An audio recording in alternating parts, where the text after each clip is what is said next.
¿Sabes todo lo que pasa en nuestro cuerpo cuando comemos? Pues más o menos, pero sé que es un proceso maravilloso.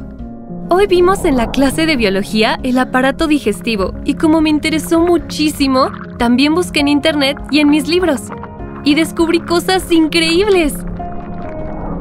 Sí, de hecho, empieza aquí. Primero, percibimos los alimentos con la vista y el olfato, lo que despierta el apetito y deseo por comer.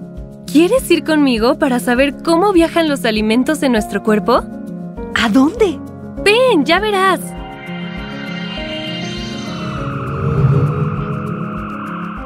¿Lista? Estamos en la boca, ¿verdad? Sí, aquí inicia el proceso digestivo. ¿Sabías que los músculos de la mandíbula, los maceteros, son los más fuertes del cuerpo? También el esmalte dental es el tejido más duro del organismo. Estos son clave en la masticación.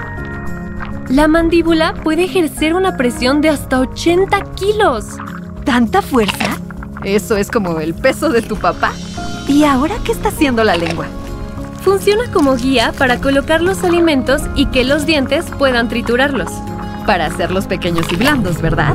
Sí, después la lengua los lleva a la bóveda del paladar para iniciar la deglución. Vamos a entrar al esófago. Sé que se abre cuando entran los alimentos triturados y humedecidos con la saliva y los manda automáticamente hacia el estómago. Parece un movimiento de olas. Pero, ¿sabías que para lograr este movimiento se sincronizan 20 tipos de músculos? ¡Mira! La salida del esófago tiene la forma de un anillo que abre y cierra. Para enviar los alimentos al estómago, se abre unos 8 segundos y se vuelve a cerrar. Según mi libro, un adulto repite la deglución de 600 a 2000 veces al día. Esto debe ser el estómago, porque está muy grande. Sí, mi maestro nos contó que cuando llega comida, se extiende para recibir medio kilo o más de alimentos y caben fácilmente. ¿Qué es este líquido? Es el jugo gástrico. Es más ácido que un limón. Ayuda a digerir los alimentos y además combate las bacterias malas que entran con ellos. Veo que los alimentos tienen un tamaño mucho menor. Miden menos de 0.2 milímetros. Para lograrlo, alimentos como el pastel se quedan en el estómago por 2 horas y en el caso de la carne hasta 6 horas. Ya estamos en el intestino delgado, ¿verdad? Yo sé que aquí se absorben nutrientes de los alimentos, pero parece de terciopelo. ¿Por qué será? Como vemos, tiene diminutas vellosidades y pliegues con muchas curvas. Si estiramos toda la superficie, mide casi igual a una cancha de tenis. Está acomodado así para que no ocupe tanto espacio y pueda absorber los alimentos al máximo. Se encarga de mover los alimentos hacia derecha e izquierda y los sigue mandando hacia adelante. ¿Qué serán estos? Deben ser las bacterias intestinales. Dentro del intestino tenemos alrededor de 1000 especies de bacterias intestinales y más de 1 billón conviven con nosotros. A este conjunto de bacterias se les llama microbiota intestinal. Están vivas y se alimentan de lo que comemos. Su composición se estabiliza a la edad de 3 años, pero varía entre personas. Hay bacterias buenas y malas que entran junto con los alimentos y se encargan de digerir las sustancias que nosotros no pudimos. Y así se absorben todos los nutrientes.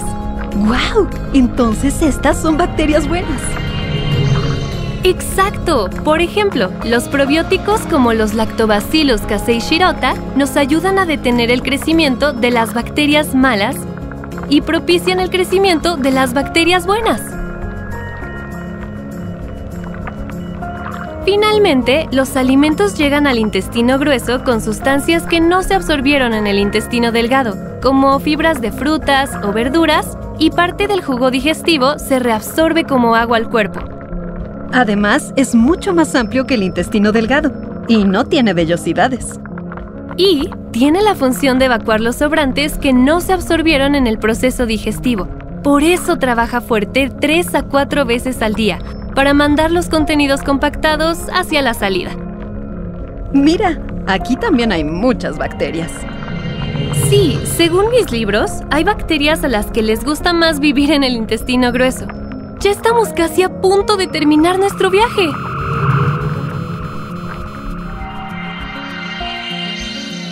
Llegamos al final del viaje. Esto, que nos tomó unos minutos, al sistema digestivo le lleva de 48 a 72 horas, desde que entran los alimentos hasta la evacuación. ¡Increíble! Muchas gracias, hija. Hoy aprendí mucho. Fue un viaje fantástico.